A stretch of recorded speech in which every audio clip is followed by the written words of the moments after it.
Okay, I'd like to call this Charter Review Commission to order, meeting number 2026-02, this Thursday, February 12, 2026, at 6 p.m. The invocation will be done by Pastor Meyer, and immediately following, Ruth for the Pledge of Allegiance. Thank you, Mr. Chair. And I guess we'll stand. Let's pray together. Lord, we're thankful for this city that you've given us the opportunity to live in.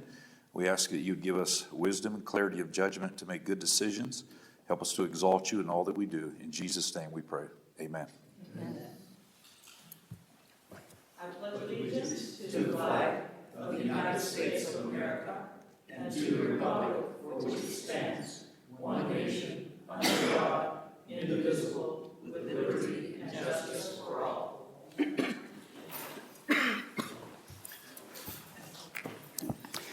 Amen. Teresa Jones with the roll call. I finally got it right. Mr. Delgado, Present. Mr. Myers, Present. Mr. Miller, Present. Mr. Gom, Present. Mr. Norris, Mr. O'Neill, Present. Ms. Sepp, Ms. Caulfield, Present. Mr. Chandler, Present. Mr. Weinberg. Present. See, she smiled. I made her smile already. Laughing is good. Okay, they did send, and thank you, Teresa, again, for all your hard work and getting all the information to us. You're doing an amazing job. It speaks highly of you. But hopefully, you all had an opportunity to look at the meetings. Do we have any adjustments at the minutes? Okay. I did have one question. There was a change made to the agenda to add a discussion for the curfew of the charter review meetings, and we had a unanimous vote on that, didn't we? Yes, we did. And how did it get back on the agenda? That wasn't made clear. There was no discussion as to if you're going to have curfew, if you're eliminating it completely. Excuse me? There was no discussion as to whether you're going to limit it. There was discussion as to Okay, it being done, but how long you want the meetings to go, or if you don't want to have a limit. right. Okay, thank you. Well, I thought we had voted on it. Right. Yeah, we voted on it, and I believe you voted to bring it back for discussion because not everybody was there when it happened the first time. I'm fine either way. okay, we'll go ahead and make sure we get it right, if we didn't get it right last time.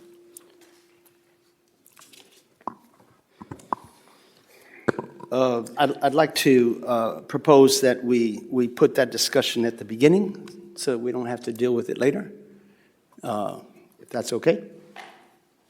Need a motion. Need a motion, please? Bring it to number 1 instead of number 2, reverse the order. Second? Who? Pastor Mark made the motion. Second. Ruth, a second. Any discussion? And so the motion is being what? To move that discussion about the curfew up to the beginning of the first. Correct. And all in favor? Aye. Aye. Okay. All against? Unanimously approved. And so that being said, the adoption of minutes, any discussion on the adoption of minutes? Do you have a motion? So moved. Moved by Weinberg and Second. second by Ruth. All in favor? Aye. Aye. Aye. All against? Same sign. Minutes have been duly approved. Public comments? Any public comments at this time? Non-agenda items? Inasmuch as there's no agenda items, comments, moving on to reports. Just for informational purposes, they did give, Teresa did share with us a list of approved charter amendments to date. And this is just informational only, it does not require a vote. I just want to make you aware that it is there, that you can see it after. look it over, make sure everything's in order. If there's a change that needs to be made, we can always discuss it the next time around. Okay, new businesses, we're starting with discussion of a curfew for the charter review. That being said, before we discuss the curfew, Pastor Meyer would like to, I'd like to give him an opportunity to share his heart in reference to the curfew. Yeah, I talked with the mayor earlier today, and then I talked with the chair right before the meeting, and it was recommended that maybe I make a quick announcement. I just wanted to explain a little bit about why I've been absent on some meetings, and even tonight, I've got to leave early. And I mean, no disrespect to the work that the committee is doing, but just unfortunately, last month, my father was having heart surgery on the day, and it's been a series of things. And I've got a meeting tonight that's unavoidable. So if at any point the committee feels like I'm a disruption, or if I need to bow out, I'm happy to do so. But I certainly mean no disrespect to the work of the committee.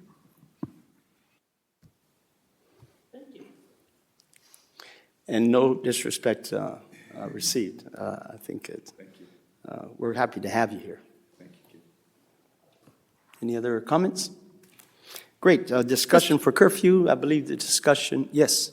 My only comment before we get into the discussion about the curfew is if we're going beyond what is currently at the 2-hour limit, I would say don't go any more than 3 because of the wireless microphones. They will start dying. Okay. So I would make a motion that we have a 2-hour limit on the meetings with the option to extend the meeting in 30-minute increments up to a 3-hour meeting. Second. Discussion? Any discussion from people at large? All in favor, by the sign of aye? Aye. Aye. Aye. All against, by same sign? Unanimously passed. It goes all the way to 8, and then continuing at 30-minute intervals up to 9 o'clock. Great. Okay, new business. First one is Article 1, as presented by Ruth.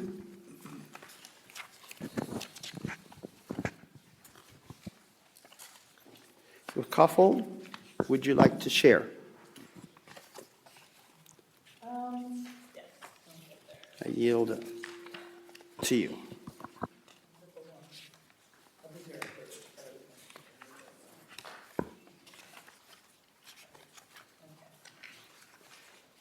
So, given the state of the nation at this point, with all kinds of Sharia law getting infiltrated into our country, I just really wanted to make clear what constitution, what law, is the nation and Palm Bay looking at, okay? So we need to make sure that, and this isn't any different than what's happening in the Congress right now. We have Congressman Roy and Tuberville are leading a charge to no Sharia bills, strengthening our languages in all of our cities to make sure that we're not just lackadaisical saying the word Constitution, and that the laws of the United States of America, specifically the Declaration, the Constitution, the Bill of Rights, and the state of Florida's Constitution, that these are our laws and no other, that we cannot fall down on this. We cannot. We must make sure that this information is solidified in our charter. It's solidified so that there is no way that this can happen here in Palm Bay. And I understand that it is supposedly, part of the Constitution, and it's not going to be supposedly overturned. Well, that's what people thought in Minnesota. That's what people thought in Michigan. That's what people thought in New York. Well, see, there's a lot of trash in New York now. So nothing's getting really done in New York because now we have Muslim patrols running around telling women how to dress. We have all of these organizations that are for New York City. What happened to that? What happened to the Constitution there? So I believe that we must solidify everything that we do here specifically and to the nth amount of detail. That's how I feel. The wording that she has desired is there in yellow, highlighted on her rewording, or just establishing what the word constitution means. Any discussion? Mr. Chair? I have a question for the city attorney to begin with. When it comes to home rule, that only applies to home rule of what a municipality does, right? It doesn't, you can't override Florida statutes, you can't override the U.S. Constitution, none of that, right? Correct. What I fear is I don't want today's political climate written into our charter. By establishing that we don't have Sharia law, we're establishing one religion over another, and that's against the Constitution. This does nothing but set the city up for lawsuits, and I'm opposed to it. Thank you. Yeah, Mr. Chair. Yeah, I agree 100% with what Tom said. First of all, there is not a single municipality in the United States of America that goes by Sharia law. It's not legal. And the laws of the United States, the laws of the state of Florida, and the ordinances of the city of Palm Bay, they're unquestioned what they are. You can't introduce any other kind of law because it's not legal. The law is what the law is. I'd like Yes. to respond to that. Go right ahead. What's the proof that we're going to get lawsuits? What specific statutes will we endure or a possibility if we just strengthen this language? I don't need to work off of what ifs. It's off of what's right and what's constitutionally right. And the Constitution says you will not establish religion. And by unestablishing a religion, you're preferring one over another. Now, I'm Christian deep down in my heart. But I also know what the Constitution says, and I don't have to go to some seminar to become a coach to figure this out. I'd just like to point out that the proposed wording has nothing to do with religion. If you look at the word the proposed change, we have already, city is to be construed as the city of Palm Bay. Well, obviously in our mind we'd go, well, if it's the city, why would we be talking about Melbourne? No, we're talking about the city of Palm Bay, and it's just establishing that the word city, for clarification, or as lawsuits usually happen because of lack of wording, they just added that the word city, wherever it's found, is word city of Palm Bay. Where the word manager is, it's be construed as city manager. Council is to assume that's talking about the city of Palm Bay Council. Here, all she is proposing is that wherever the word Constitution appears in this charter is to refer to the laws of the United States of America, specifically the United States Declaration of Independence, the Constitution of the United States of America, the Bill of Rights of the United States of America, and the state of Florida, specifically the Constitution of the state of Florida. It's not mentioning religion. We're not putting one religion above the other, although she's referring to the fact that Sharia law is the problem. All she is changing here is just specifying that when the word Constitution comes up, it just means the Constitution of the United States, the Constitution of Florida, and it's just clarifying with I'm verbiage. fine with that, but when you get into Sharia law and all that other stuff, Right. that's unconstitutional. That is Just true. an example. Yeah, and the point, rather than arguing all of the peripheral points, all you're doing and all you're asking is just to clarify that when the word Constitution appears, this is what it means, not referring to changing or to bringing religion into this area. It's just for clarification. If I could show that. Yes, Ms. Sepp.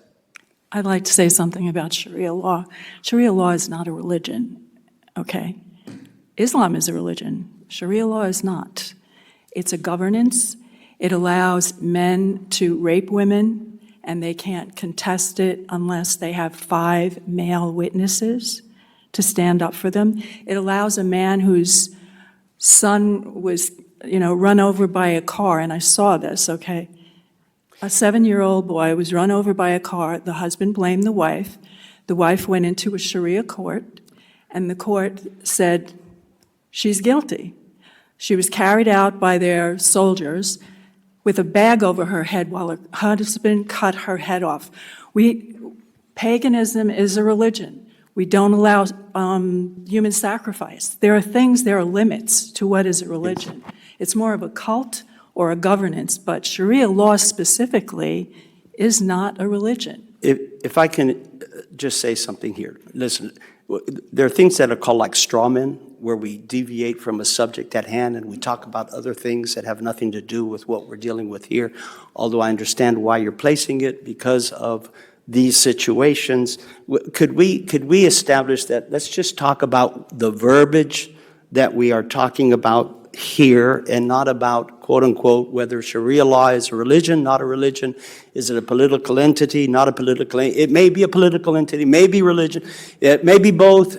All of those things may be true, but it's not really the subject matter of what we're trying to change here, the verbiage.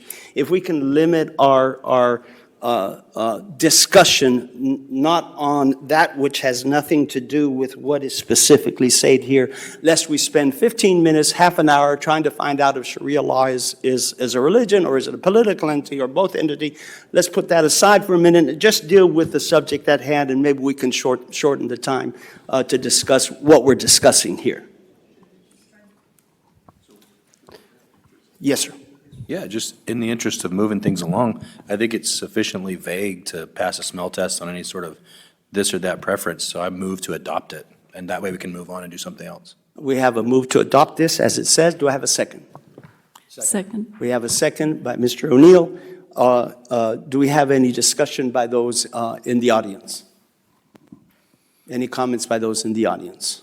Feel bad, Any surprisingly further discussion here? Yes, Yes, sir. Go right ahead, Mr. Nguyen. totally unnecessary. It's just, again, why add things that serve no purpose? That is his position. Okay, well received. Anybody else have another discussion?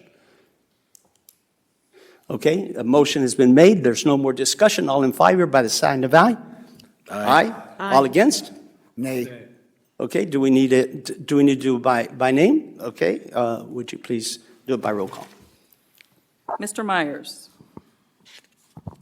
Oh, yes, Mr. Myers. I'm for it. I'm sorry? I'm for it. Okay. Mr. Miller? Aye. Mr. Gom? Nay. Mr. Norris? A.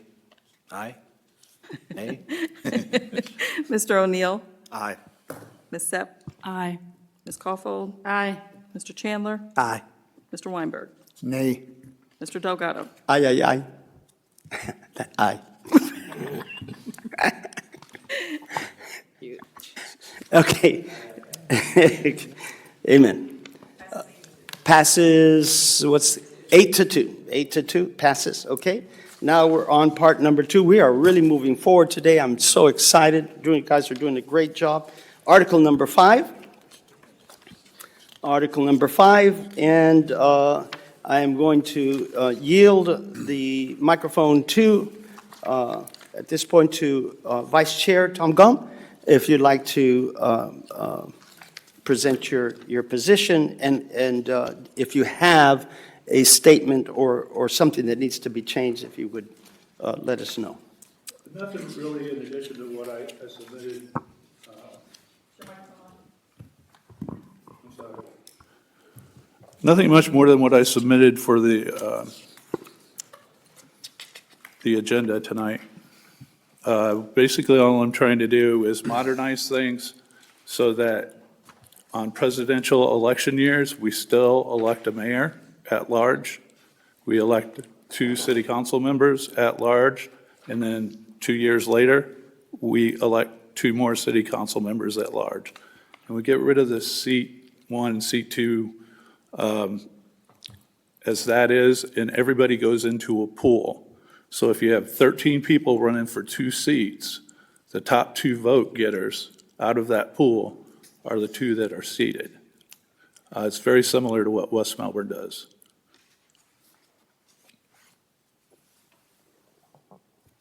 And that is in what section there are you talking about? 5.03. It runs through section 5.03 and runs down into 5.04. I mean, it basically overhauls the whole elections process. As Ms. Jones stated before, the primary and the general election cost the city double, and it opens up the campaign finances. It's two separate elections. So that if you have outside money pouring money into Palm Bay to try to win an election, they get to do it twice. Okay. Before we hit, that's at 5.043, correct? 5043? 1 also 504. Right. addresses seats. Okay. Okay, so discussion? Yes. I read in this a bit, thought about it a lot, and give me a minute. I have a lot of topics I want to talk about in this one. In this last race, seat 2, there was 6 candidates. I'm sorry, seat 5 was 6 candidates, and seat 2 was 10 candidates that ran. So you have a total of 16 candidates. If we move to an open poll system, we are looking at potentially for, as you put in there, for a fair run, potentially 12 to 16 candidates. Now, if we put that in a single poll system and people vote, you're looking at potentially 10% to 12% of the majority of our registered voters, which is around 90,000 here in Palm Bay. So you're looking only about 10, 20% of the actual votes going to the quote winners would be of this as the top pool. And you're looking at potentially disenfranchising majority of the voters of a majority that didn't even vote for those people. So you're now spreading that vote thinner for their options. You talked about about strategic seat shopping. I would like to get more explanation on that and examples of what you mean by that. Because you're talking about fairness, and then you look at example, Councilman Hammer ran against an incumbent. And Hammer had absolutely no support from the establishment, no money, and still came out on top. So when it comes to fairness, I'm not seeing a good example there either. I'll give you a chance here to explain what you mean on some of these topics that I'm talking about and kind of go against, if you will, with disenfranchising the voters potentially. I'm spreading that vote thinner for us. Well, past history will show that the primaries have had no impact at all in the final outcome. All they've done is cost us money. When you talk about seat shopping, in 2020, I announced that I was going to run against Harry Santiago, and he withdrew. My only purpose was to get him out of that seat. So when he withdrew, I changed my seat, and I went after Brian Anderson. And then he withdrew, and we came down to Randy Foster and I after the primary. So I seat shopped. But what you can end up with, instead of that pool of 16, you could end up with the 2 strongest candidates running against each other and 14 running against each other. And that's what's happened in the past. And that's what history would show. Mr. Commissioner? Yes, Mr. Ryan. I'm totally opposed to that. I think we should keep the system the way it is, and there's 2 reasons why. A primary election, yes, it's costly, but what it allows the voters to do is to learn more about the candidates by having 2 elections. One, a primary where they can meet the candidates if they're so inclined to learn about them, and then the 2 top vote getters in the general election. So I think it certainly serves a purpose, and I see no reason to change it. Do we have any more discussion? Yes, Ms. Sepp.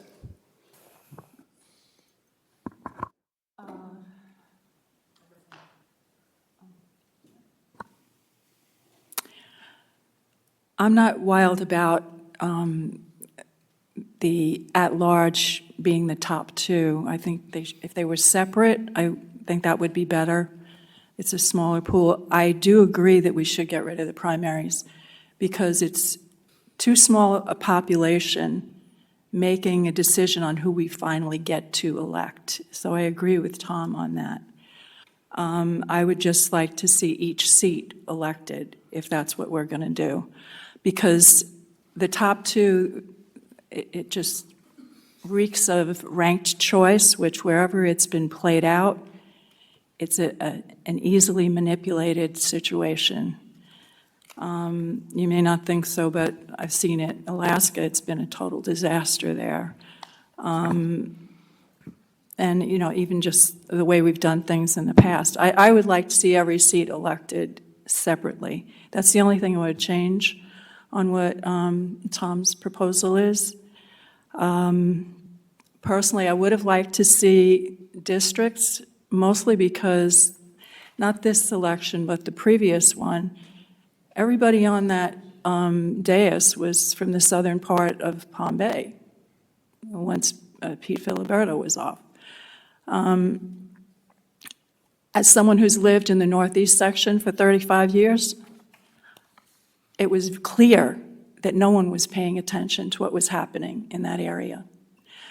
And that's actually what got me involved with the city of Palm Bay, was because simple things like checking the water, taking the water samples. We didn't even have a sampling station, which by law we were supposed to.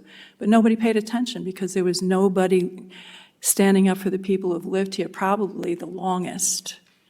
You know, so my personal preference, but if we continue just doing it this way and you want to have extra seats, at least have them elected separately. Any further discussion? In just a second, yes. I'll just say I agree with the dissolution of seats because they really add no value. They don't represent a particular target area or anything. So I agree with getting rid of the seat numbers and just putting everybody into the at-large pool. However, because that pool number could be a little bit larger, I would want to retain the primary to narrow a potential 16 or 8 down to 4 and then have a final. But that's where I stand on it. Ruth? So I have a question for the clerk. So in this, I'm not seeing what the actual language would be in order to see what we would vote on. Excuse me. I can't draft language just based on what was provided. I don't come up with a language like that. Right. Typically, proposed language is provided, and then you all discuss that, but I can't create language based on this. No. You're not talking about the existing, you're talking about the proposed language. It says proposed amendment, but here's what I'm thinking. That's not the language Right. of what's going to be there. So that's what I'm opposed to. As far as the actual idea of changing how we're doing, I like the way West Melbourne does it. They have it, they have so many seats available, everybody goes after it. So I'm okay with that. I just don't know how it's worded in here, and I don't know how to evaluate what we're voting on, pretty much. Mr. Chair, may I? If we couldn't have the attorney speak. Once you vote on what you want, and I know I've heard a couple people mention the West Melbourne option, if you vote on this is what we want the amendment, I can work after the fact and bring the language back, as long as I have enough details of where you're going. Right. And Yes. the way the charter's written right now, in order to modernize that system, I really couldn't take and strike and add. Really didn't make sense. It's going to have to be totally rewritten. And I'm not an attorney, so I'm not going to provide the language for it. Thank you very much. Let me open up for public comment for a minute.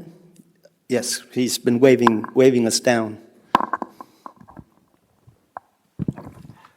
Bill Batten, 586 Ocean Spray Street Southwest. There's 3 items I'd like to bring up with this one. The first one is I'm against districting because when I have a city council, I want everybody at that council to be representing me, not just the district that they're in. So I'd like every one of those council members to be representing the entire city. Right?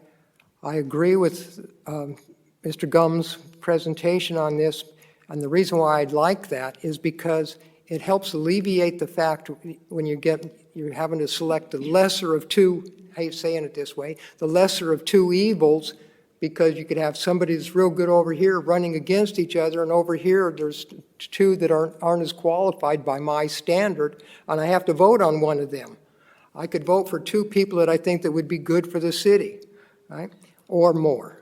Because at one point it would be the mayor and 2 seats, or 2 seats, either way. The other thing why I'm in favor of this change would be it will take away the 50% vote. If a person's running in a primary and they get 50% of the votes, but in the primary only 20% of the population came out to vote. So it does not give you a full representation of the city, and that individual that got 50% of it is now sitting up there as your mayor, even though only 20% of the population voted for that individual. So those are the 3 things that I see in favor of why this would be advisable. Thank you. Did I make my 3 minutes? Yes. Buddy?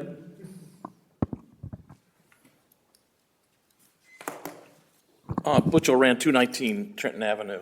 The unified election would save money, money, money.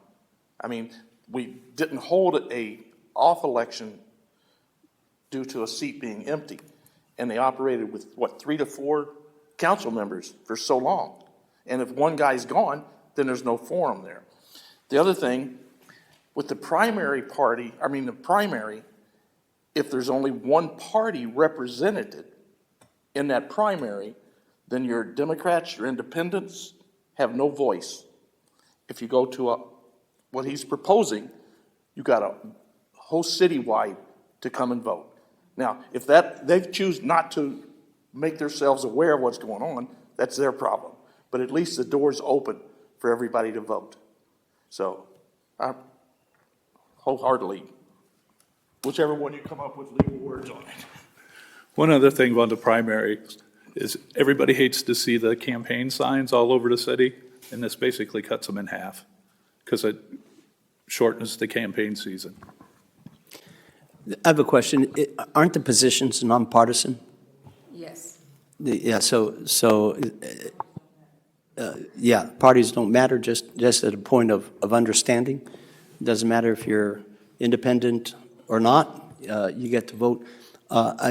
Personally, and I'm still not quite understanding how it would work, but Mr. Tyler O'Neill made a good point. If you have 20 people running and the top 2 get it, the top 2 may only have 10% vote, which means those who had not voted for those 20% get someone that they didn't even want. Whereas if there's a double opportunity of some sort, those who did not make the cut now have a choice to choose which or who will be their representative. As an example, if I were to say there were 5 progressive, just to use the word progressive for a change, 5 progressive people that are running, or 15 running, and 5 conservatives, and the 2 top tier are progressives, then the people who were conservatives didn't have an opportunity to join together to elect the one person that they wanted represented. Because you've spread it out, it's no longer a democratic, in essence, it's not really a democratic method of doing it, in as much as the representation is not extended to everybody, because you either get it on the first time or you don't. Whereas on primaries, you're shortening the pool so that then people can make a choice. If my candidate didn't work, I have another chance to put someone that I would prefer in that position. Was that clear? Did I express that well? Yes, and I tend to agree with that assessment of it as well. is that- Mr. Chair, Yes, sir. I contend that you're still going to get the same 20 people, whether they're in one pool or two. And the only difference is if they're in one pool, you get the top two.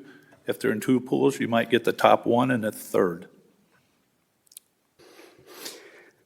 But you're still going to have the same number of candidates to weed through as a voter. Again, my question would be then, if it's only just a one-time go, There are only 24% of the voters show up for primaries. We get 60% in the general election. There's Okay. far better representation in the general it is, election than the but- primary. but my question is this, if it's just a one-time vote and 60% people vote, but the biggest one who won, or the top two, only got 15% and 14%, is that true representation? I think for if you the went people at back and you large? looked at the history of Palm Bay and looked at the elections, that you'd find out it made absolutely no difference, that the same people still get elected, I would tend to disagree. whether in primary or general. Yes, sir. Mr. Neal. I have something else to question, because this looks like if this were to move forward, this would turn into a major election information change. And I think this question is probably more for our city attorney and like, what will be the process of getting that information to our registered voters here in Palm Bay, and that timeline and that process, so people are not stumped by a change like that? I would think it'd be similar to when we changed the election cycles.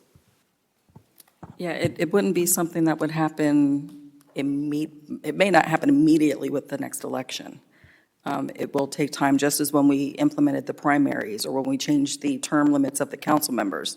It took some time before those changes could be implemented. But that, I would have to coordinate with, also with the elections office, and then with our city attorney, so.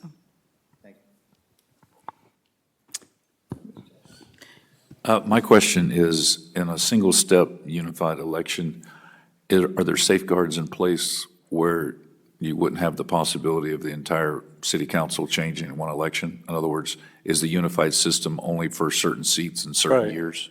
On the year of a presidential election, you elect the mayor at large the same way we do now, only there would be no primary, and you elect two council members. In the off-presidential election 2 years later, you elect the other two council members. So there's always two legacy Right. council members on the council. And that wouldn't change with the That new wouldn't system? change. Okay, thank you. Yes, Ms. Sepp. I have a question. Would you make the two at-large elected every 2 years? How would you do that? Excuse me? That's a good point. Would the at-large, the extra two people that you're talking about putting on the dais, would they be 2-year terms or 4-year terms? No, they're 4-year terms. You would have a 4-year term for the mayor on the election year that we elect the president, along with two council members. 2 years later, on the non-presidential election, you elect your other two council members. And the reason for that is the mayor's race would get the most turnout because it's a presidential election. I'm just suggesting that maybe it's a good thing to have us the ability, give us the ability to change it up if those extra two people are not working out the way we planned. It always happens when you get a new council, there's always someone that disappoints. Then you enter into the possibility of electing a totally brand-new council. And that's not good. with just Mr. two Weinberg. people. Yeah, Mr. Chair. Two things. First of all, Tom's proposal has two items on it, really. He's talking about eliminating the numbered seats on the city council. Then he's also talking about eliminating primaries. So you've got to break that up into two separate proposals and two separate motions. Because you can do away with one, but not the other. I could do that if you want to table this until the next meeting, and I can give it in strike out and make all the language and. Yeah, do you understand where I'm coming from now? I understand where you're coming from.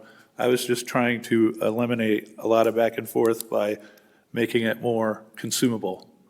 And maybe it was the wrong move. To the attorney, if you could explain to me, we have them currently addressed as seat numbers. We have that for what reason? Oh, I don't know. I'm not sure, of course, it's been that way since I have started with the city almost 30 years ago. I believe it was just to give people the opportunity to just run for a certain seat. I don't believe there was any reasoning behind it. They could easily remove the seat numbers and they could just be at large. And you just choose the top two or the top three. Okay. So Patricia, can you explain the West Melbourne model? I'm not familiar with the West Melbourne model. I don't know. Okay, because, when I look at the ballot, I see West Melbourne say, okay, here's 10 candidates, pick 3. And I have seen that on the ballot, and that's literally just what Right. Mr. Gama is proposing. Okay. There's no designated seats. You're literally just choosing whoever gets the top 3 votes, get the majority of the votes, they are elected. That's So it. that's my understanding. I was just want to make sure that was clear. And quite a few municipalities do that. Okay. Yeah. Basically, they're all elected at large in West Melbourne. Yeah. Pastor Mark? No, I just wanted to build on what Commissioner Weinberg said. I mean, I agree. To me, I don't know if we need to table it or not, but question number one is, do we do away with the seats and put everyone in at large, right, for the 2 and 2, as you said? Do we keep what we have today with seat numbers so that people run for individual seats, even though they don't have a specific area? And the third one is, do we assign districts, right? To me, that's really the 3 options that are on the table. So can we vote on enacting one of those? And then second to that is the vote, okay, so do we want a primary or not, right? And to me, if we have seats assigned to a specific area, then probably not a need for a primary. If it's at large and everybody's running for the same 2 seats, then maybe we want a primary because there's a potential for a lot more people running, right?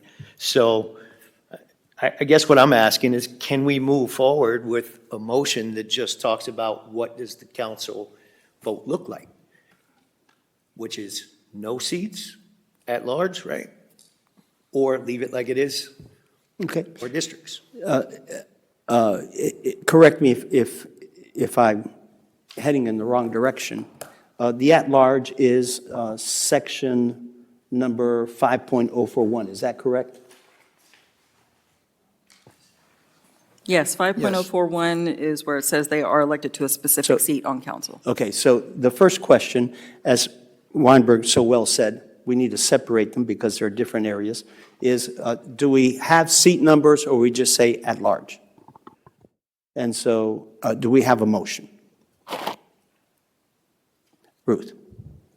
I'd like to make a motion to remove the seat numbers and do at large. Do I have a second? Ruth first, second? Second. Second by Pastor Mark. Any more discussion from the audience? All in favor by the sign of aye? Aye. Aye. Aye. Aye. All against? Nay. Okay. Roll call, please. Mr. Myers, Nay. Mr. Miller, Aye. Mr. Gum, Aye. Mr. Norris, Nay. Mr. O'Neill. Nay. And I'm sorry, Mr. Norris, how did you? Nay. Okay, thank you. I'm sorry, I'm just check happy on here. Ms. Sepp, Nay. Ms. Koffel, Yay. Mr. Chandler, Nay. Mr. Weinberg, Nay. Mr. Delgado. Yes.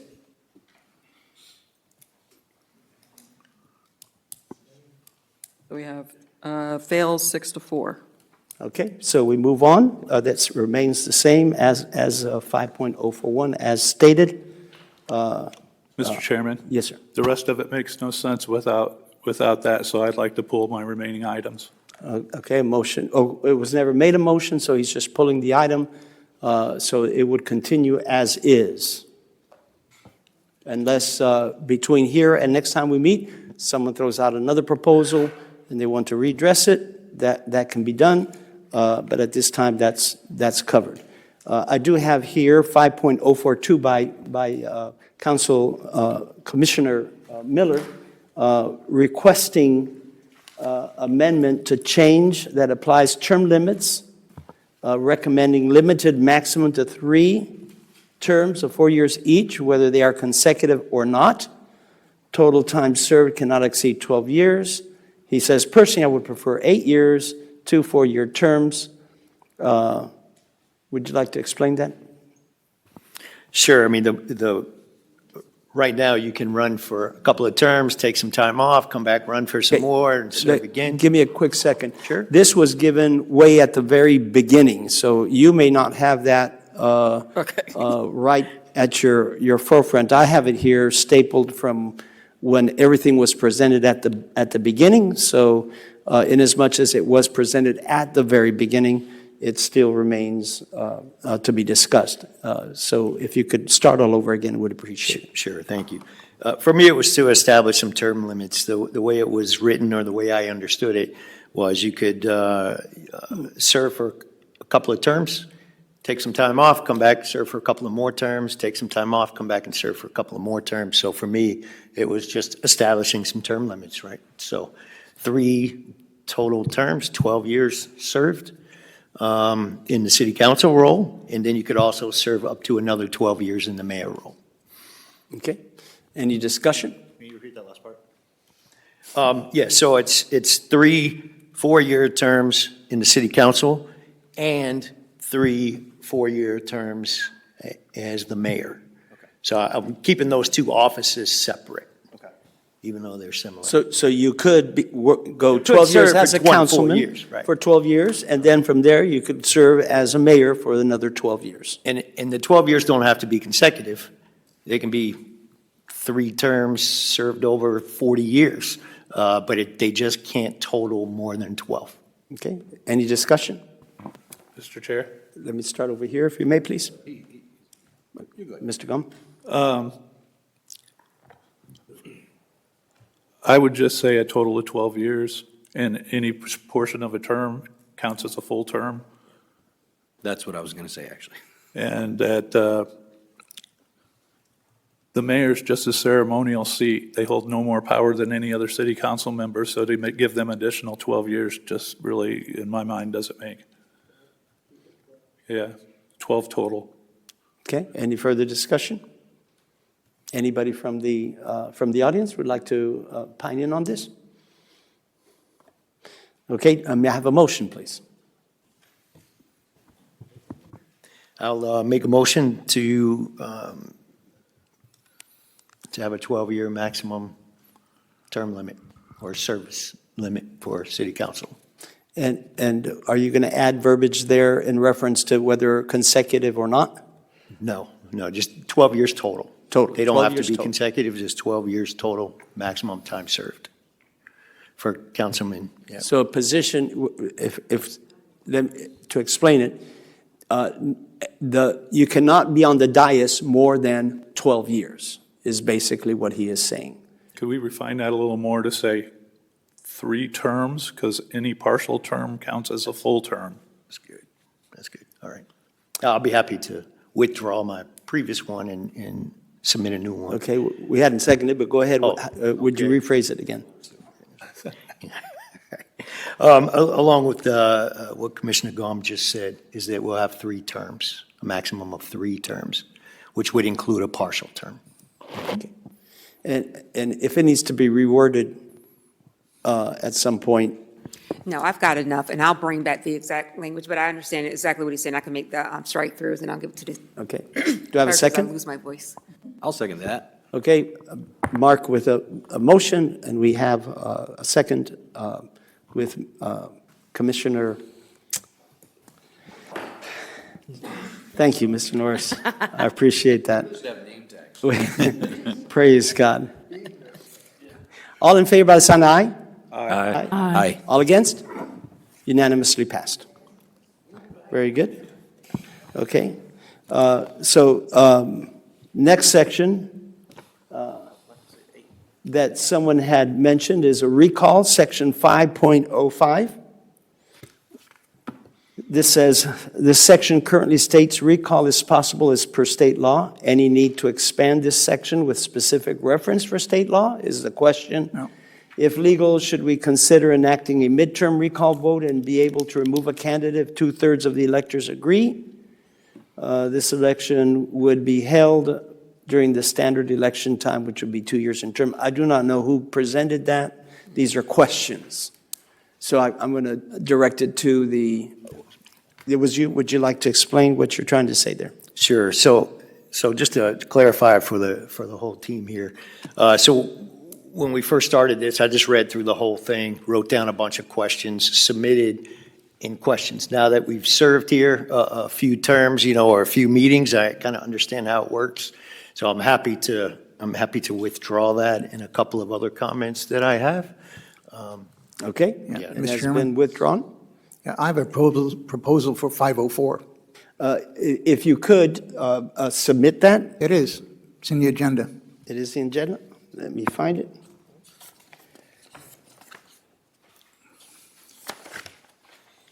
Okay, I don't have that down anywhere in particular. Yep, I apologize, What's Mr. the back? Weinberg, I do not have that included in this agenda packet. You didn't put it in the agenda packet? Is that from the last meeting? I submitted it before the last meeting. We didn't discuss it in the last meeting. We didn't get to That's it. probably my fault. We didn't get to it in the last meeting. Okay, I don't have any paperwork on that. It was in the last packet. Yeah, it was in the last agenda Is it in packet, the last but I did packet? not include it in Okay. this one. Proceed then. Okay, what I'm proposing is now that we are going to keep the seats, okay, is the fact that, as you know, the county commission, for instance, has districts, okay? I'm not proposing that we change that in Palm Bay simply because of the population. If we broke it up by district, northeast, northwest, southeast, and southwest, you would have a limited number of people having to be qualified for an election and then vote for them. So what I'm proposing is that we still maintain that all the seats are voted on citywide. However, in addition, make each certain seats responsible for certain districts of the city. In other words, you'd have seat 2 will represent the concerns of the northeast quadrant, seat 3 southeast quadrant, seat 4 northwest quadrant, and seat 5 represent the southwest quadrant. The purpose of it is to still be elected citywide. They still can qualify from the entire city, but you may not know this, but when you're on city council, they get an awful lot of emails, a lot of concerns from residents. And what they don't understand is that city councilman cannot address the employees, cannot instruct an employee to handle any kind of problem. He has to go through the city manager. And so, as you know, city council gets bombarded with emails from all across the city. So if you make a certain seat responsible for a certain area of the city, residents would know who to get in touch with, and then they could handle that. In addition to their responsibilities to all the residents of the city, they would also be responsive to the residents of that particular district. Or district, rather than district, I should say area of the city. And that's my proposal.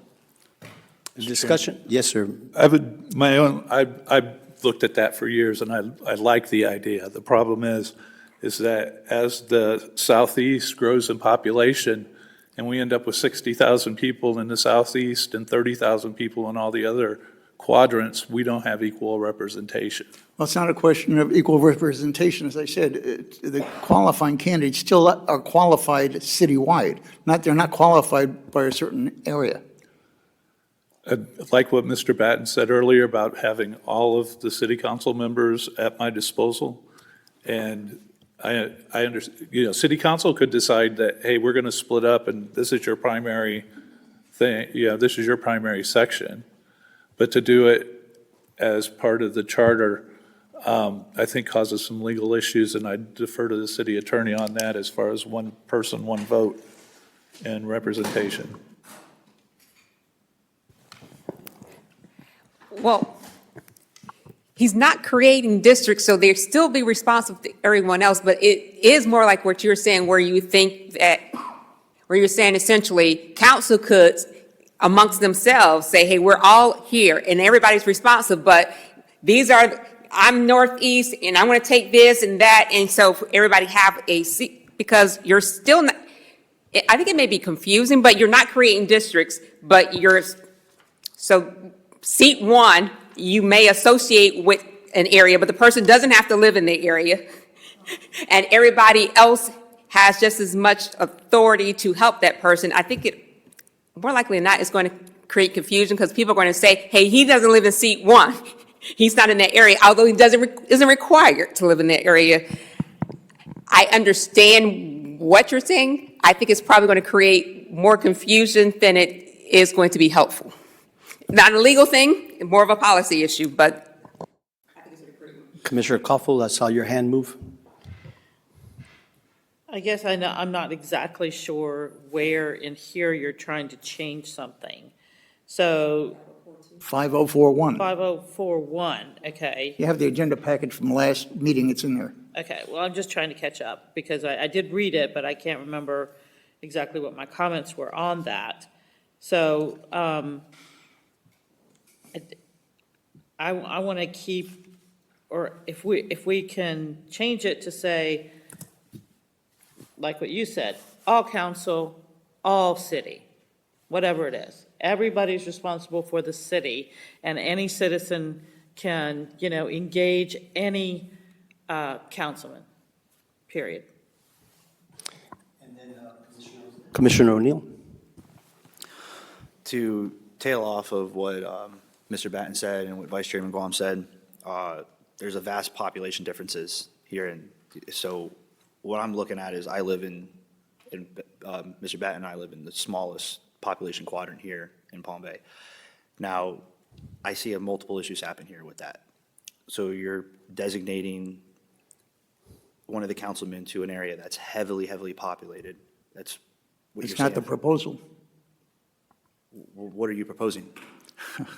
Again, as I said earlier, we're not limiting the candidates to a certain area of the city. In other words, if you're going to be in seat 2, you don't have to, necessarily live in the northeast, the northwest, or southeast, or the southwest, okay? Just like it is now. That's all I'm proposing, is that to somewhat focus, citizen complaints, citizen problems to a certain city council member. That's all I'm proposing. In other words, if you're in seat 2, for instance, if people in the northeast quadrant have a concern, that's who they would direct their concern to, rather than to everyone on city council.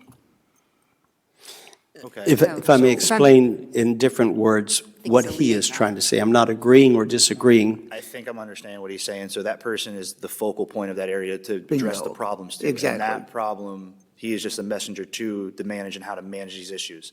So you're designating them as being the door to where the issues are. Exactly. The liaison to a specific area, but That- elected must at large still. That makes more Correct. sense. Thank you for clarifying that. You're welcome. And that being said, if that quadrant has 60,000, then he would get the vast number of complaints going to him versus one that has 30,000.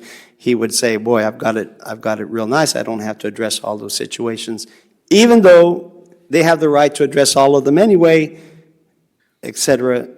That's, Yeah, but I see that put in a bigger workload on whoever that alderman Exactly. is for that area. And I feel like that will go back into maybe having a true purpose of what seat 1, 2, 3, and 4, and 5 all do of, hey, this is what your area is. You're the deputy mayor. Like, you're going to take the most because you're the higher up. Figuring out kind of how to manage that properly without over-bombarding one of the councilmen, whoever is over that area. Commissioner Chandler? Yeah, I understand the rationale, but the issue that I have with it is I don't think that is a place for the charter. I think ultimately that should probably be a policy decision made by the city council, and I also think it should alternate, right? I don't think if you put in the charter, you say seat 4 is quote unquote, right, the representative or the person who was the doorway to, 32909 or exactly right. 3907. Exactly right. And the charter relegates that particular seat just to that particular zip code. I have an issue with that, right? I think it should ultimately alternate, and I think it should be a policy decision ultimately made by the city council. Yes, Commissioner Gom. I'd just add to that, that gives each council the flexibility to build their own policy as they see fit and to draw those lines however they see fit in their policy, and they can change it every 2 years if they want to, or they can say this isn't working and change the whole thing. And do we have any comments from at large? Yes?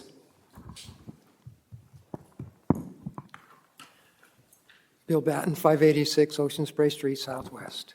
The advantage to not having a district is that when I make a call into the trouble line that's at the city, the staff is determining who it needs to go to.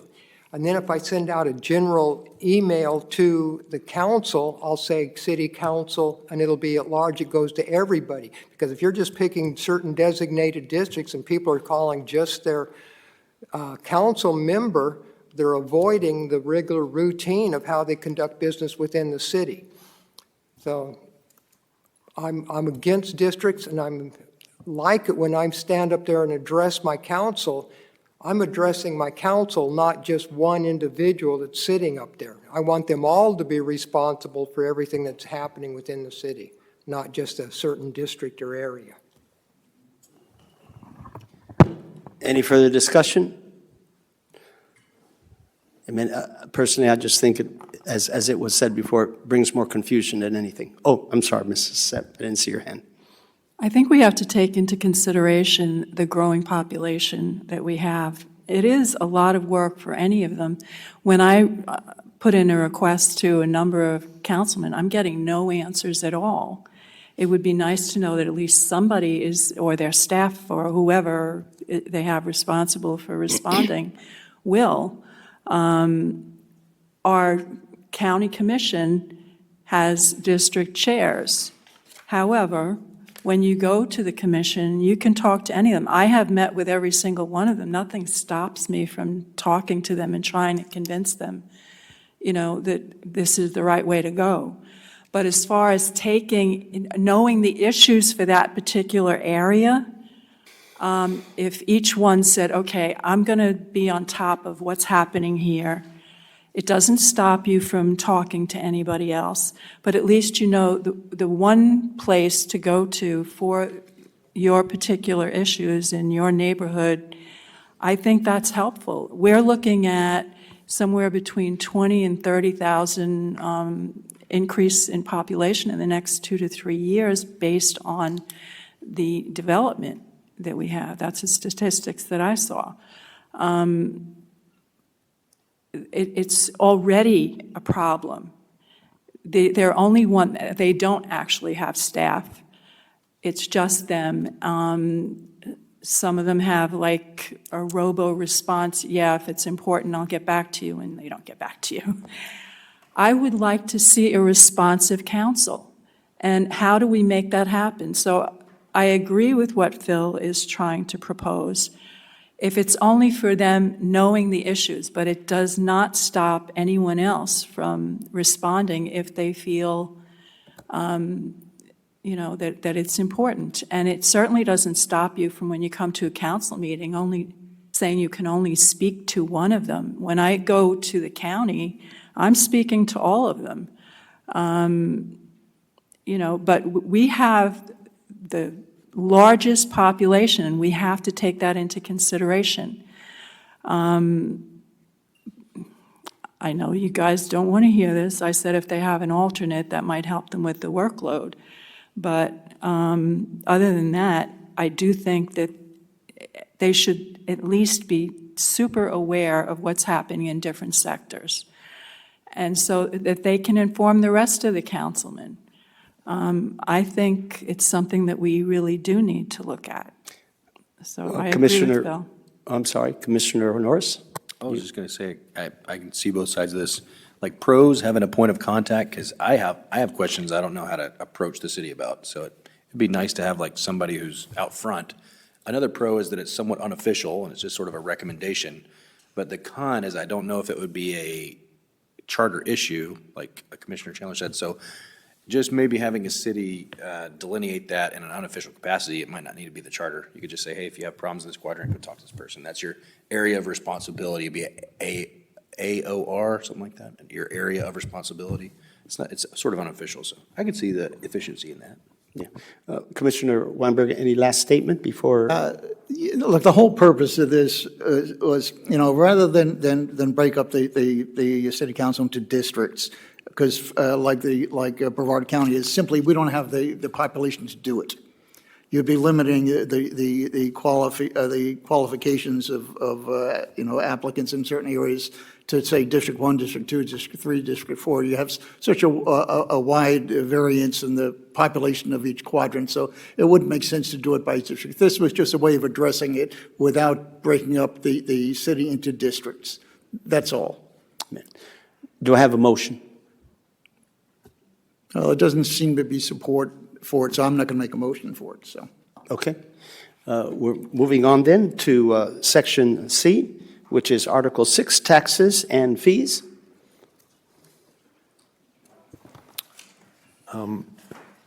Chair, if I could just say one thing. I know you've got probably a bunch of my notes in there. I want to just go ahead and withdraw all of those and say to leave the verbiage as is. Okay. Primarily because there's a lot of discussion, right, at the mayor, not the mayor, the governor's level to relook at the whole property tax program anyway. So for me, just withdraw everything, and I'm Very fine well. leaving it as it is. Thank you for letting me know. Anybody else? Yes. And what section were you on? Section 6.01. Yes. And you're back to, I think you have it here at the last page, the revisions by Garland, if I'm not mistaken. And all I want to do is I want to remove the terms emergent and critical need from the 3% cap language and make it so it's a consensus of 4. The reason for removing the emergent and critical need language is honestly, it's really never mattered. They have to declare it, and they do, and they justify it, but it just causes another step in the process and more staff time and having to justify it. To me,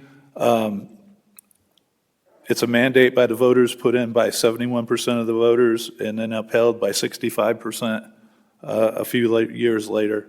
And changing it at all is probably not going to pass by referendum, but the best chance to change it is changing that.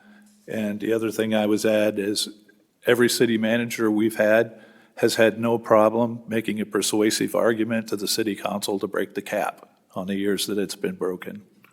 So just making it a consensus of 4, it eliminates that language specifically, eliminates the possibility of being short 1 city council member and 3 out of 4 passing a budget that raises the 3% cap. So the consensus of 4 is purposely put in there. Discussion? Yeah, Mr. Chairman. Yes. Yeah, I believe right now it requires a supermajority of the city council to override the 3% cap. But by removing the requiring of a finding of emergent or critical need, that basically forgives them from having to explain it to the public why they're doing it. I'm fine with leaving it, I'd prefer to leave it as is, but if they need anything changed, that's the only thing I see as a possibility as making it past the voters. Yeah, no, I understand that, but I see no need in taking out that language, really. This way, it requires them to give an explanation of why they're doing it, whether you agree with the explanation or not. But the public's never once gotten that explanation. It's done in paperwork and held in City Hall somewhere. Well, It's never made public. they've announced explanations on the, as you know, yeah. Any further discussion? That verbiage does seem a bit broad. It seems like anytime you have you say critical need or something. I critically need a donut right now, like it could be, I critically need a coffee.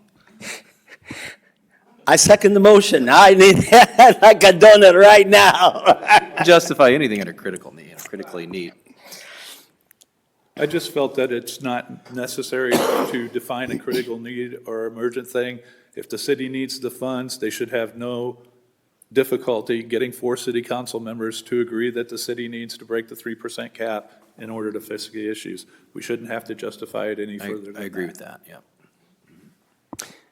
Commissioner As Coffold? well, in addition to that, they should also have contingency funds in the budget, so for things like that as well. So that, I agree with you, this is way too broad, it needs to be more detailed if we are, going to define something that would actually need to be broken. But I agree with what's been said about the voters have already said in 2 previous elections, we have to keep it because we don't trust the city not to overspend. Yeah, I tend to disagree. I think the county also has a 3% cap, and they have a almost $3 billion infrastructure deficit. But just a point of clarification or a question for Mr. Gom, are you saying removing that language would ultimately improve its chances down the road of potentially being repealed, the 3% cap? No, all I'm saying is that the language really doesn't matter. Is that if you want to break the 3% cap, you need a consensus of 4 council members. That you need no other reason other than 4 city council members think we need to bring the 3% cap, and those 4 city council members can answer to the voters at the next election. No. Oh, okay. No, my question was different. I think I understand what you were saying. The only way that the 3% cap would be addressed on the ballot is if you're removing that language from the actual amendment. Moving the critical need or emergent language and changing it so instead of being a supermajority, it's a consensus of 4. I got you. Any further discussion? Do we have any from the audience that'd like to chime in? Do I have a motion? So moved. Commissioner Sepp, motioned. Do I have a second? Motion to remove. What is the motion? To change it from a majority to 4, right? To a consensus of 4. I'm not going to second the motion because I honestly would prefer myself that it remain exactly the way it is. It's just that if it's going to change, this is the only possible change I seen as being a possibility. So I won't support it and I won't vote for it if seeing that it doesn't have the support anyway. Okay. Then can we say that we don't have a motion and a second? Well, we have a motion, not a second. Huh? We have a motion, but not a second.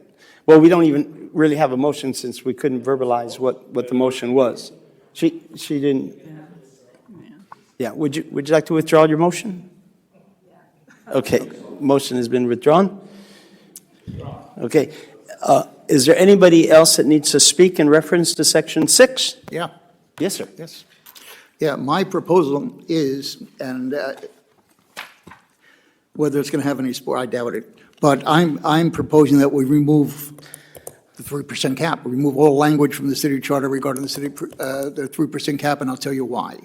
If anybody here paid attention to Ms. Collins when she gave her presentation, she pretty much explained why this 3% cap is handicapping the city council. And I mean, if you look at some of the handouts she gave, that for instance, this year in 2026, that with that, the 3% cap limits us to even below the rollback rate. And the rollback rate is what the amount of taxes that the previous year's ad valorem rate would create, and that's going to get even worse as time goes on. If you look at the millage rate with the 3% cap, it is the reduced and reduced and reduced to now where it will be below the rollback rate. So what it is look, is the city, we have so many unmet needs, honestly, and the 3% cap extremely limits what city council can do as far as budget-wise. You already have a 3% cap on your taxable value from the state. It's called the Save Our Homes Amendment. So it limits any increase in your taxable value. But to enact it from city, for a municipality, in 2016, I did some research. There were only 3 municipalities in the state that had a cap on their ad valorem tax, and there's a reason for it, because of what I just said. It just limits them so much. Now, the county commission implemented a 3% cap, but actually, there's a debate about whether it can even be done legally. I've got a legal opinion from a law firm that states that it wasn't legally implemented. But the reason that they decided not to go forward with that lawsuit was for political reasons. Okay, but what it does is, I mean, if you look right now, as of yesterday, I believe it was, the county commission is looking at implementing another half-cent sales tax because they don't have enough money in their budget to handle their infrastructure. They just don't. So there's on this coming election, you're going to have a question of whether to renew the half-cent sales tax for the Sabre Indian River Lagoon, and now they're going to discuss whether to put another half-cent sales tax on there to handle the infrastructure, take care of the infrastructure needs that the county has. We have a similar problem here in Palm Bay. So that's what the 3% cap does. It just absolutely handicaps you. Whereas right now, like I said, with the Save Our Homes, the increase in your taxable value is restricted to 3%. Any further discussion? Commissioner O'Neill. I would like to get more information. I'm sure you probably have good examples of this, and I'd like to pull more from it. Well, I don't know if you were here at the last meeting. I was, and it was information through a fire hose for me.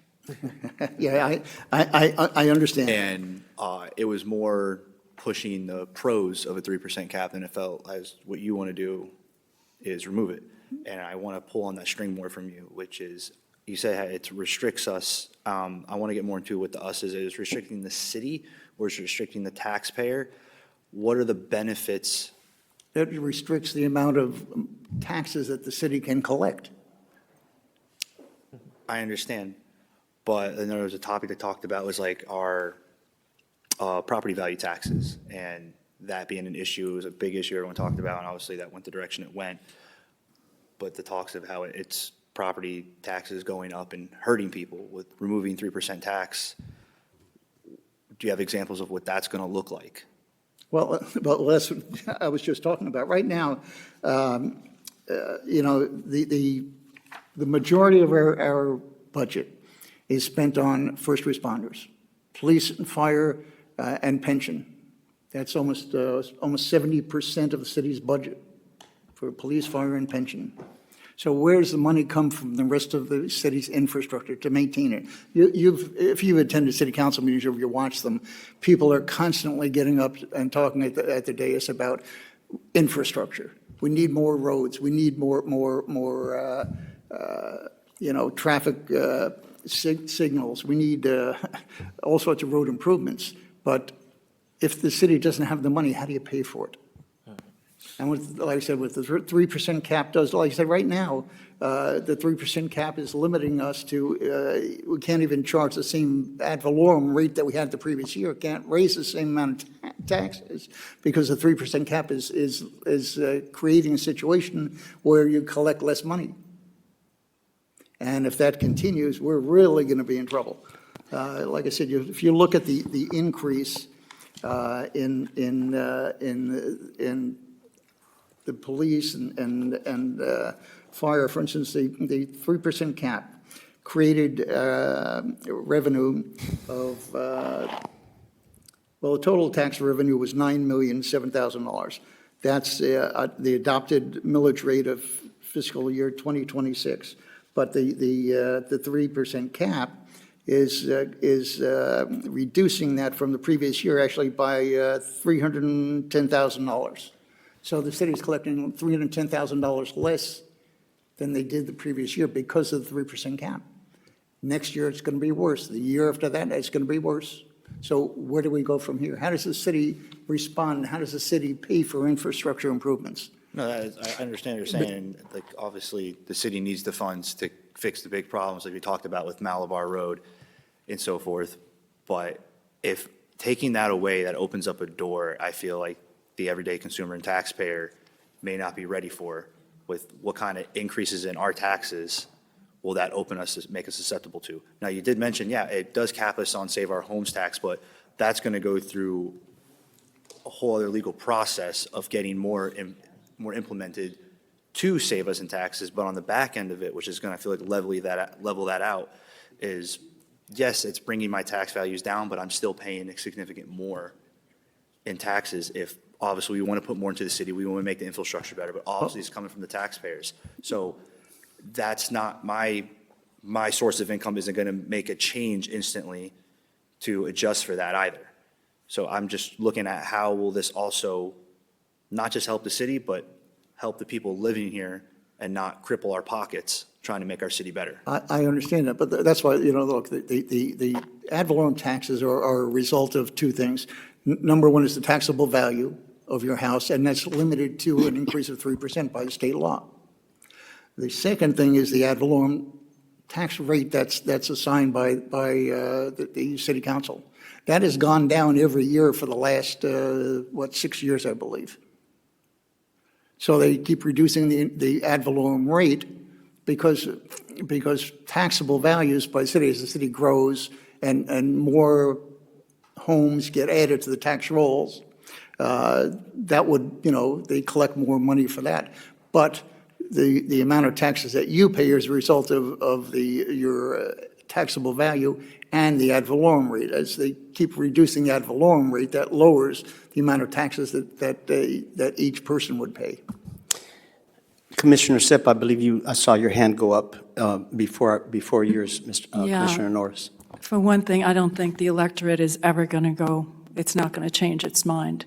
But the other thing is, in the wake of Doge, I think the city manager is doing everything that he can to reduce costs. And I've even suggested a few things, for instance, on police, with the police, half the expenses are on vehicles. And when they're called, I see as many as 7 cars. And then I look it up and really nothing exciting happened. But there's 1 person per car. In larger cities, which we are a larger city now, having 2 in a car makes it safer for the police. And they have to leave it at the station. We're not paying for them to take it home. We're not paying the gas for them to travel back and forth to work. And I spoke to the police chief about this, and he's like, well, you're taking away perks. I said, well, the choice is perks or safety. I think you would choose safety. There are a lot of things that they can do, and I'm hoping to meet with Public Works because I have a whole way of eliminating a lot of expenses for them. And I believe that will work out. We can, you get X amount of dollars in your paycheck. If you like a Mona Lisa, you don't buy it because you can't afford it. There are things you just don't do when you don't have the money. And to ask people to say, okay, just do whatever you want, it never works and it will never pass a vote. Right over here first, Commissioner Norris. 2 quick things is, for one thing, when you're driving around town and you see all the fancy new flock cameras everywhere, well, that's somewhere that we don't really need to spend a lot of money on, something that's spying on us constantly. So that's one thing you can knock out right there. Another thing is, has there ever been a case where the taxes go down? Or is it just ratcheting up and up and up and up and up? And is it just we're drive the speed limit here, or just blast through the traffic? But yeah, I just don't. I don't see it if the city can't pay for something at a cap that we're at, I don't see raising the cap as inspiring confidence in the constituency, where it's like, you know, your husband or wife goes shopping and they're like, hey, I need some more money. Or it's like, well, I just told you this is what we had in the budget. You know, that it destroys confidence in your ability to make decisions. So that's how I feel about it.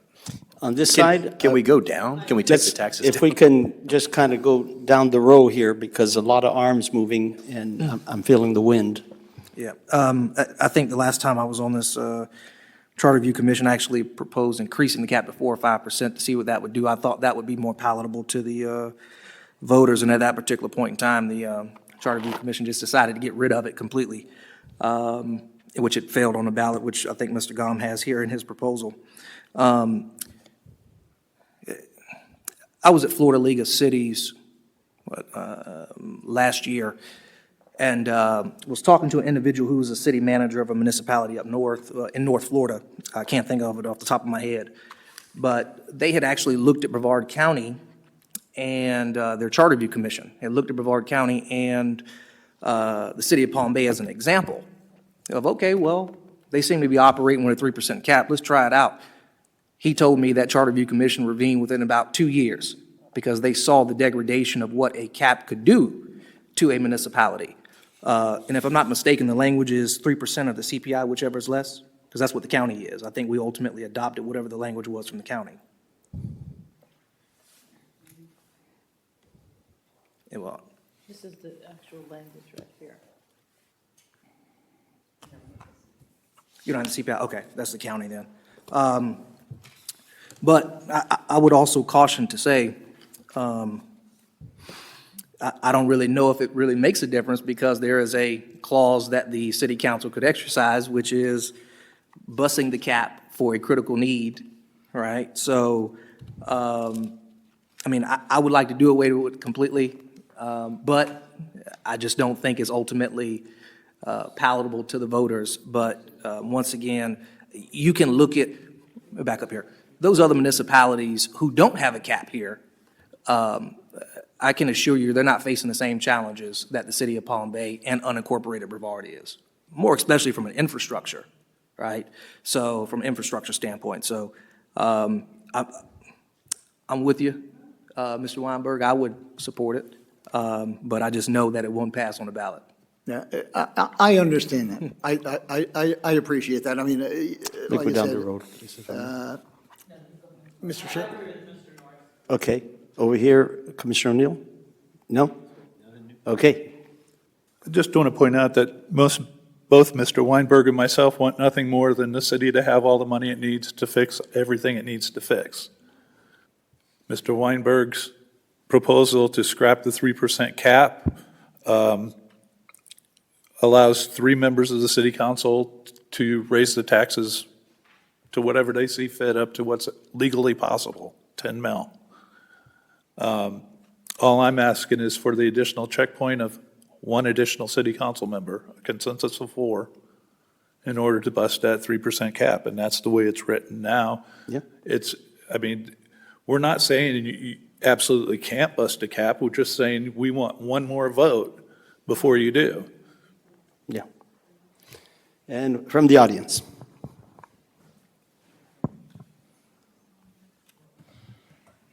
The City of Palm Bay City Council has voted several times to break the cap. They're already looking at the mechanisms to get to do that, and it's almost always because of police and fire or safety is the criteria that they use in order to do that. So what's their next proposal that they've actually presented? They're saying, well, we can't raise your taxes above 3% because of the cap, but we're going to do it anyhow. And we found another mechanism called non-ad valorem assessment that they're now considering imposing upon individuals that are moving into the city of Palm Bay. So this non-ad valorem assessment, that will be on top of the 3% cap that they've already busted.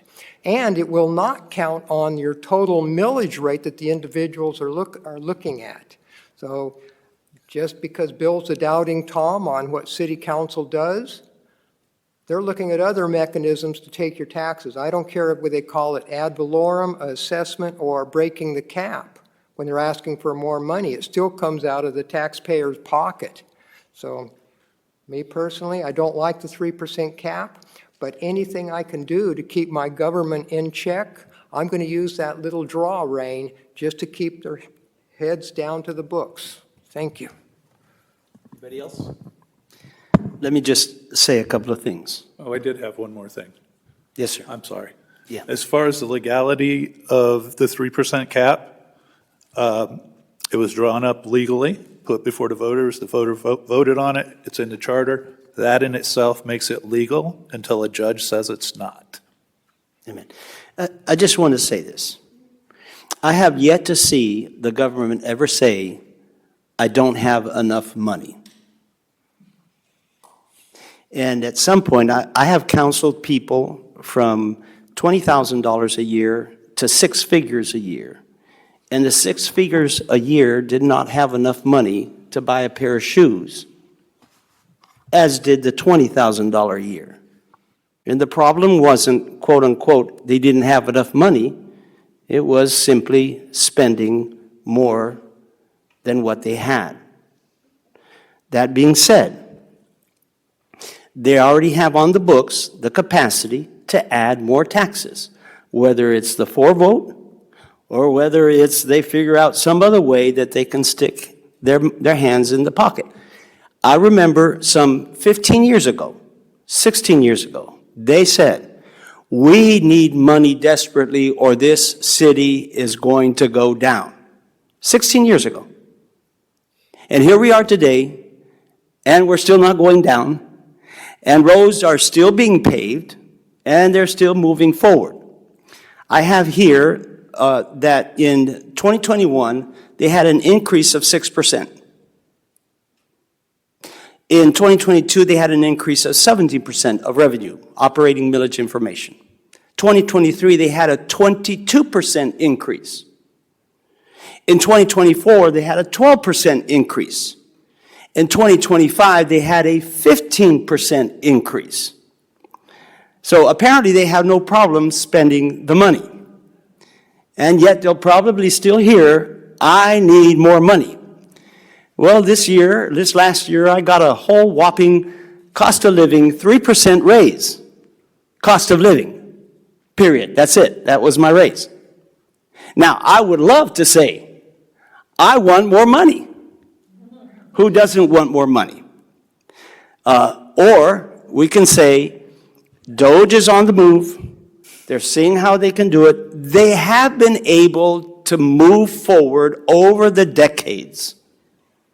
They are getting increase every year because every year we have new housing, we have new commercial, we have new revenues, money's increasing. The infrastructure always falls or lags behind construction. Always. Why? Because they want the money up front so that they can do it. But if we don't get more commercial, we don't get more money. And so somewhere it's like it's a catch-up until you are maxed out as far as all construction is concerned. At that point in time, it eventually catches up, and then you have the overflow as long as they are budgeting their monies correctly. I can make numbers say anything I wanted to say. And they have been telling me every year, and at every charter, they've been telling me, we simply don't have enough money. And yet here we are, and the city's still moving forward and still increasing. So we already have the capacity to break the 3%. It's already there. Just get a 4 majority. If it's that critical and that necessary, they can vote it in. Now, they prefer not getting it voted in because they know it might hurt their election, maybe. That might be one of the reasons. So let's see if we can find a non-ad valorem tax method to get the money anyway without getting in the hot seat. Well, hopefully people will know about it and the hot seat will stay. Whatever we can do to make sure they're on the hot seat keeps them in check. Yes. Because if there's no check, then there's unlimited checking. And they'll always want more money. That's my viewpoint. You had something else you'd like to say, Ruth? Commissioner Ruth? Well, we all talked about we've got a lot of growth. Well, with growth, isn't there more revenue? Exactly. So what are they doing with that money? Okay, so this is why the citizens don't trust the city, because there has been more people moving in here. There has been more revenue coming into the city, yet we can make all kinds of money for things that are not structurally necessary. They need to tighten the budget. I love the Christmas extravaganza, but I don't think that that's something we need to be spending money on right now. I mean, when there was a problem in our budget, if I didn't have a contract at a time, I had to tighten my budget. So, and we all know what the revenue is coming in.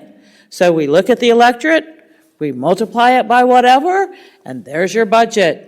Work within your budget, and we have to keep that cap there. And I agree that we should increase the consensus to 4 councilmen. Amen. Any further discussion? Do I have a motion? I'll make a motion anyway. Just, I make a motion to remove all references to 3%, to repeal the 3% cap and remove all references from the city charter. Second.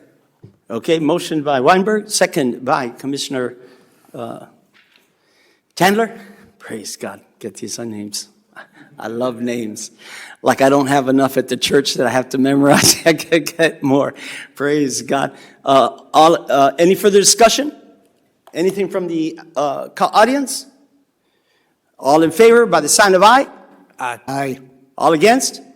Nay. Okay, it does not pass, 7-2. And I think, it's a miracle. It's not even 8 o'clock. Oh my goodness. Who said miracles don't still happen? Praise God. Anything else? Yes. I didn't know if you wanted to make a proposal about the 4 councilmen. I think that's already there. It's a supermajority is already in there. Is that what that means? Already there. Okay. Nice Just to be clear, question. a supermajority can be 3 out of 4 or No. 2 out of 3. No. Well, it depends on how many people are sitting in city council, that's true. A No. consensus of 4 is 4 council members. No, because there is a separate section that says, it talks about a majority of the council present. This says a supermajority of city council. City council is 5. Yes, we talked about that before, where I think we only had 4. It was like, you guys are going to have to be unanimous. It says a supermajority of city council, but not the ones present. There's another section that has like a majority of council present, or some words to that effect. But it is 4 votes in order to break the cap. Yes, because council is 5. Then I They'll have the withdraw that. teleprompters and everything up there. They'll all be there that day. They'll have the microphones, the call-ins. Just wanted to- I don't want to make it Question, a public. procedural question. I have a quick procedural question. Yes, sir. I see all these people putting these cool ideas forward and these neat things that they want to see put in the charter. How do you go about doing that? Do I just email the staff, what's the time frame to If you- put ideas?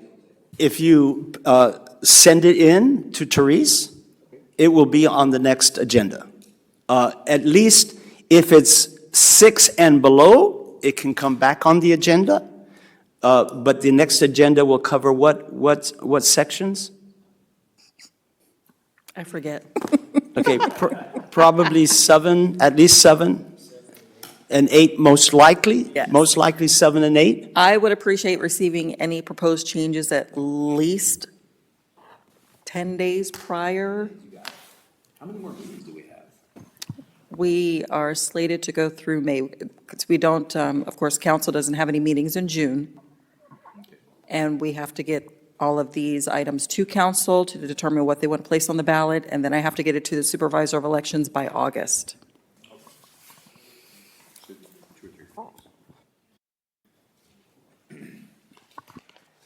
But there's only, how many sections are there? There's only 10 sections, and we're already on 7. So we may finish way before May, potentially, hopefully. But I'm having so much fun with you guys. Any other questions, any other last-minute statements? Want to welcome our two guests over there in the back. They've been looking over us, making sure we're behaving ourselves, and so it's so good to have you with us. Again, thank you for Therese Jones. Give her a big hand clap for all that she does. And right next to her is none other than City Attorney Patricia Smith. And for all of you that were here today, thank you so much. God bless you. My wife is going to be so happy to see me at home. God bless you all. Have a great rest of your day.